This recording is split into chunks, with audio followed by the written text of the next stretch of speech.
اور بغداد پر حملہ کرنے کے لیے ہلاکو خان کو بار بار اکسا رہا تھا۔ جب یہ خط ہلاکو خان کے پاس پہنچا تو اس نے ایک بار پھر عباسی خلیفہ کو خط لکھا کہ اگر وہ سمجھتا ہے کہ وہ اس طرح سے ہلاکو خان کا مقابلہ کر سکے گا تو یہ اس کی آخری بھول ہوگی، کیونکہ چاند اسی وقت چمکتا ہے جب سورج غروب ہو جائے۔ یہاں پر ہلاکو خان نے خود کو سورج کہا اور واضح طور پر انہیں بتایا کہ جب تک منگول اس سرزمین میں ہیں تب تک ان کے عروج کا کوئی سوال ہی نہیں بنتا، اور یہ خط اپنے قاصدوں کو دے کر روانہ کر دیا۔ لیکن جب یہ خط لے کر قاصد عباسی خلیفہ کے دربار میں پہنچے تو عباسی خلیفہ نے ان قاصدوں کو پہلے گلیوں میں گھسیٹا، اس کے بعد ان کو قتل کر دیا اور واضح طور پر جنگ کا اعلان کر دیا۔ جب یہ بات ہلاکو خان کے پاس پہنچی تو اس نے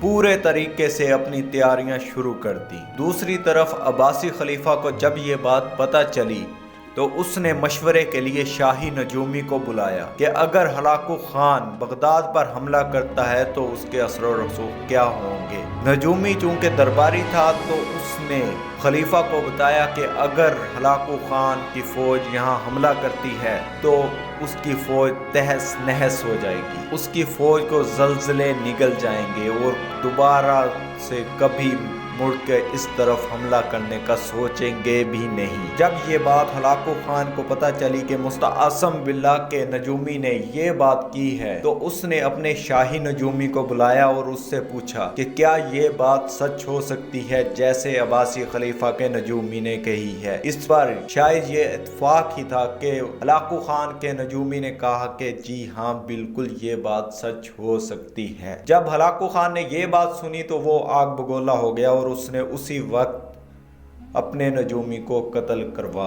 دیا۔ اس کے بعد اس نے نصیر الدین توسی، جسے اس نے قلعہ الموت سے رہا کروایا تھا، اس سے پوچھا کہ کیا ایسا ہو سکتا ہے؟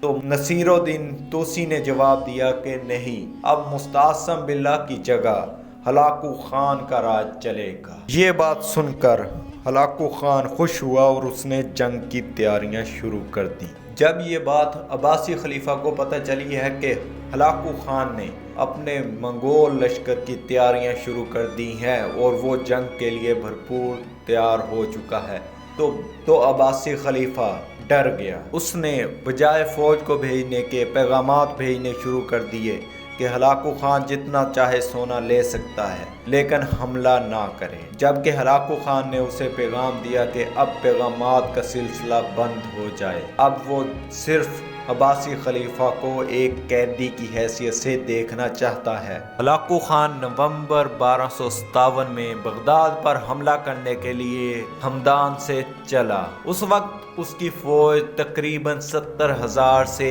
1,20,000 تک تھی، لیکن بغداد تک پہنچتے پہنچتے اس کی فوج تقریباً 3 لاکھ تک ہو گئی۔ جب ہلاکو خان بغداد پہنچا تو یہاں پر اس نے 2 سمت میں حملہ کیا، ایک مشرق کی طرف سے اور ایک جنوب کی طرف سے۔ عباسی خلیفہ نے ان کے مقابلے کے لیے 20,000 گھڑ سوار کو بھیجا جو کہ مشرق کی طرف سے آنے والی فوج کا مقابلہ کرنے کے لیے بھیجے۔ یہاں پر ہلاکو خان کی فوج میں موجود انجینئرز نے اپنی گیم کھیلی اور بالکل نہر کے کنارے جا کر نہر کے بند توڑ دیے، جس سے عباسی خلیفہ کی فوج جو کہ مشرق کی طرف بھیجی گئی تھی بالکل ختم ہو گئی اور پانی کا بہاؤ ان کو دور لے گیا۔ جیسے ہی یہ خبر عباسی خلیفہ کے پاس پہنچی تو بغداد میں موجود فوج کا حوصلہ پست ہو گیا اور دوسری طرف سے جنوب کی طرف سے بھی ہلاکو خان نے حملہ کر دیا اور شہر کی دیواروں پر قبضہ کر لیا۔ منگولوں نے تقریباً 8 دن تک لگاتار پتھر برسائے جو کہ بغداد شہر کے لیے بہت زور کا حملہ تھا۔ اب چونکہ عملی طور پر جنگ ختم ہو چکی تھی اور عباسی خلیفہ یہ جنگ ہار چکا تھا تو ہلاکو خان اور عباسی خلیفہ کے درمیان بات چیت کا مرحلہ شروع ہوا۔ ہلاکو خان نے سب سے پہلے جس شخص کو اپنے روبرو پیش ہونے کے لیے کہا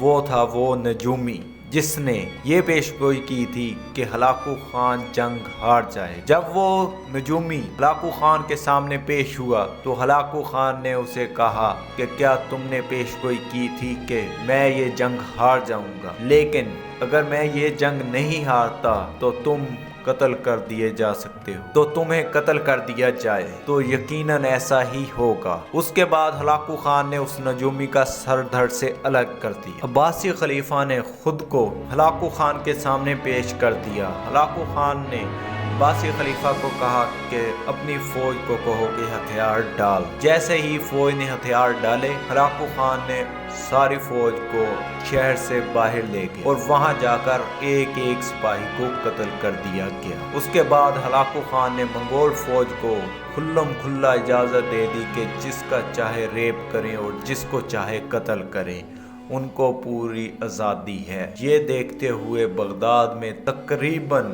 8 لاکھ سے 20 لاکھ تک لوگ اپنی جان گوا بیٹھے۔ ان کو بے دردی سے قتل کیا گیا، ان کے بچوں تک کو بھی قتل کر دیا گیا، شہر کو بالکل تباہ حال کر دیا گیا۔ قتل عام کے بعد پورے شہر کو آگ لگا دی گئی اور ہر چیز اس میں جلا کر راکھ کر دی۔ اس کے بعد ہلاکو خان نے مستعصم باللہ کے محل کی تلاشی لی۔ اس دوران اس نے وہاں پر بہت سارا سونا موجود پایا۔ اس بات کو دیکھتے ہوئے ہلاکو خان نے مستعصم باللہ کو اپنے سامنے پیش ہونے کا کہا اور مستعصم باللہ کو وہ سونا کھانے کے لیے دیا کہ یہ کھاؤ۔